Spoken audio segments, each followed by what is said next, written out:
Hello friends, आपका स्वागत है आपके अपने यूट्यूब चैनल पर।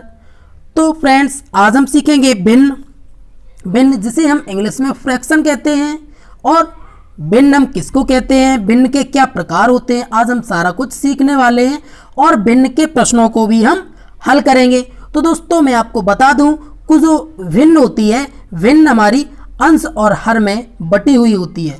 दोस्तों, ऊपर हमारा अंश कहलाता है और नीचे का हमारा हर कहलाता है, और इनसे बनी हुई चीज़ को ही हम भिन्न कहते हैं। अर्थात जान लेते हैं कि भिन्न के कितने प्रकार होते हैं। तो दोस्तों, बात करें सबसे पहले भिन्न के प्रकारों की, तो हमारा सबसे पहला प्रकार होता है उचित भिन्न। अब हम जानते हैं कि आखिर में ये उचित भिन्न क्या होती है।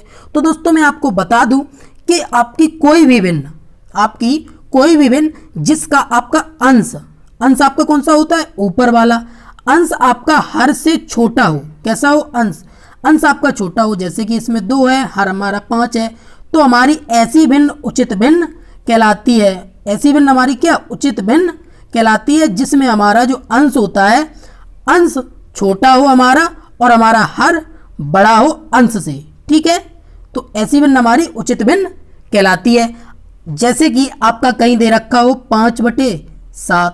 ठीक है, इसको हम बटे भी कहते हैं या फिर हम अपॉन कहते हैं इंग्लिश में। ओके, चलिए अब हम चलते हैं अपने अगले पर। हमारा अगला है अनुचित भिन्न। आखिर में अनुचित भिन्न क्या होती है, तो दोस्तों आपको बता दूं कि आपकी अनुचित भिन्न आपके उचित भिन्न के ठीक विपरीत होती है। विपरीत का मतलब है उल्टी होती है। इसमें क्या होता है, इसमें आपका जो अंश होता है और आपका जो हर होता है, अंश और हर, तो इसमें आपका जो अंश होता है ये आपका बड़ा रहता है और आपका हर जो है ये अंश से आपका छोटा रहता है। ऐसी भिन्न हमारी कहलाती है अनुचित भिन्न।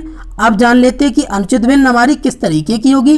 तो जैसे कि आपका 7/5, अब आप देख रहे होंगे कि आपका जो हर है ये अंश हर से बड़ा है हमारा अंश, तो ऐसी भिन्न हमारी कहलाती है उचित भिन्न। ठीक है, अब हम अपने अगले को देखते हैं। हमारा अगला क्या है, अगली हमारी आती है दोस्तों मिश्रित भिन्न।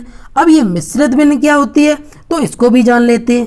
तो दोस्तों, यदि कोई भिन्न एक पूर्ण संख्या और एक उचित भिन्न, कैसी आपकी एक पूर्ण संख्या हो और एक उचित भिन्न से मिलकर बनी हो, तो उसी को हम कहते हैं अपनी मिश्रित भिन्न। मिश्रित भिन्न जैसे दोस्तों आपकी मिश्रित भिन्न इस तरीके की आपको देखने को मिलेगी। इसको ऐसी भिन्न को हम कहते हैं मिश्रित भिन्न। अब इस भिन्न को हम पढ़ते कैसे हैं, तो मैं आपको इसको भी बता देता हूं। तो दोस्तों, ये जो आपका 7 लिखा होता है, इसको हम कहते हैं सही।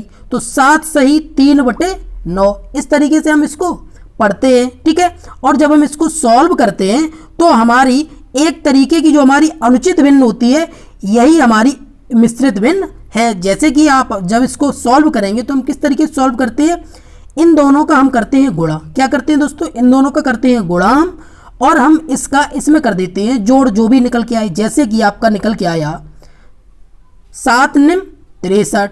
ठीक है, 7 9 63 प्लस का 3 बटे आपका डिनोमिनेटर क्या रहेगा, मीन्स हर आपका 9 ही रहने वाला है। तो ऐसे को हम इस तरीके से सॉल्व करते हैं। 9 7 63 और 3 66, मतलब 66/9। तो ये हमारी मिश्रित भिन्न हो गई, लेकिन आप देख रहे होंगे ये हमारी अनुचित भिन्न में परिवर्तित हो गई, क्योंकि इसका जो हमारा अंश है ये हर से बड़ा है। तो ऐसी भिन्न हमारी क्या कहलाती है, अनुचित भिन्न कहलाती है। और दोस्तों, हम मिश्रित भिन्न को अनुचित भिन्न में परिवर्तित कर सकते हैं तथा अनुचित भिन्न को मिश्रित भिन्न में बदल सकते हैं। ये इसमें एक प्लस पॉइंट रहता है। अब चलते हैं हम अपने अगले पॉइंट पर। हमारा अगला पॉइंट है वो है हमारा दोस्तों समतुल्य भिन्न। आखिर में ये समतुल्य भिन्न क्या होती है, हम इसको भी जान लेते हैं।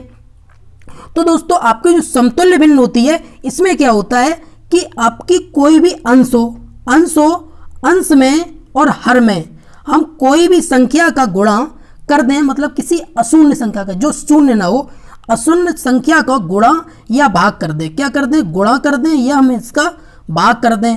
तो दोस्तों, ऐसी संख्या हमारी कभी परिवर्तित नहीं होती तथा इनसे जो संख्या मिलती हैं यही हमारी समतुल्य भिन्न कहलाती हैं। जैसे कि आपका सपोज दैट लिखा है 2/3। ठीक है, 2/3 में हमने जैसे कि एक संख्या अशून्य का हमने 2 का गुणा ऊपर कर दिया और 2 का गुणा नीचे कर दिया।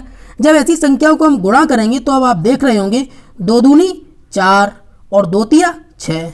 तो आप देख रहे होंगे ये जो हमारी भिन्न निकल के आई, ये हमारी समतुल्य भिन्न कहलाएगी, क्योंकि अगर हम इसको फिर से हल करेंगे तो 2 दूनी 4 और 2 तिया 6, तो हमारी ये भी फिर से 2/3 के रूप में परिवर्तित हो जाएगी। तो ऐसी भिन्न हमारी कहलाती हैं समतुल्य भिन्न। अब हम बात करते हैं अपनी अगली भिन्न पर। अगली भिन्न है हमारी संक्षिप्त भिन्न। आखिर में ये क्या होती है, इसको भी हम जान लेते हैं। तो दोस्तों हमारी ऐसी भिन्न जिसके अंश, क्या दोस्तों, जिसका जो अंश होता है और हर होता है, अंश और हर में कोई भी उभयनिष्ठ गुणनखंड ना हो। उभयनिष्ठ मैंने आपको बताया, अगर आपने उभयनिष्ठ नहीं देखे तो आप प्लेलिस्ट में जाइएगा, उसमें मैंने गुणनखंड और आपके गुणज भी बता दिया, आप उसमें जाकर देख सकते हैं। तो दोस्तों हम जानते हैं कि उभयनिष्ठ गुणनखंड न हो हमारी ऐसी भिन्न क्या कहलाती है, ऐसी भिन्न हमारी संक्षिप्त भिन्न कहलाती है। जैसे कि आपका 1/7 ये आपका एक संक्षिप्त भिन्न है। 2/11 ये भी आपकी एक संक्षिप्त भिन्न हो गई। अब अगर कहीं आ जाए 18/22 तो दोस्तों ऐसी भिन्न हमारी संक्षिप्त भिन्न नहीं कहलाती है। अब ये क्यों नहीं कहलाती है तो मैं आपको बता देता हूं कि आपका ये जो रहता है इसको हम कट कर सकते हैं, अर्थात हम इसको 2 × 9 और नीचे हम इसको 2 × 11 लिख सकते हैं, अर्थात इसके खंड हो गए, गुणनखंड हो गए। तो ऐसी भिन्न हमारी संक्षिप्त भिन्न नहीं कहलाएगी। संक्षिप्त भिन्न हमारी वो होगी जिसके उभयनिष्ठ गुणनखंड ना हो। ओके दोस्तों, चलिए अब हम चलते हैं अपने अगले पॉइंट पर। हमारा जो अगला पॉइंट है वो है हमारा व्युत्क्रम भिन्न। आखिर में ये व्युत्क्रम भिन्न क्या होती है, हम इसको भी जान लेते हैं। तो दोस्तों हमारे जो अंश होते हैं और हमारा जो हर होता है, अगर हम इनको आपस में बदल दें मतलब जैसे कि आपकी कोई संख्या है 7/8, ठीक है, इसको अगर हम 8/7 लिख दें तो ये जो भिन्न हमारी बन के आ गई है, इसी भिन्न को हम कहते हैं अपनी व्युत्क्रम भिन्न। ओके दोस्तों, तो ये थे, इसको हम क्या कहते हैं, इसी को हम कहते हैं अपनी व्युत्क्रम भिन्न कहते हैं इसी को। ओके, तो दोस्तों आज का सेशन बस इतना ही था। आज आपको भिन्न की बेसिक जानकारी दे दी है। हम आसानी से इसमें पहचान सकते हैं कि हमारी कौन सी भिन्न उचित भिन्न होगी, कौन सी भिन्न हमारी अनुचित भिन्न होगी, कौन सी भिन्न मिश्रित है, समतुल्य है, संक्षिप्त है और व्युत्क्रम है।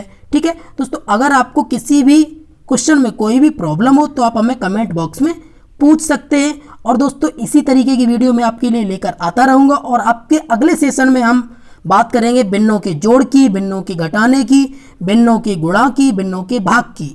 तो चलिए बहुत जल्दी मिलते हैं हम अगले सेशन में। तब तक के लिए नमस्कार एंड बाय बाय।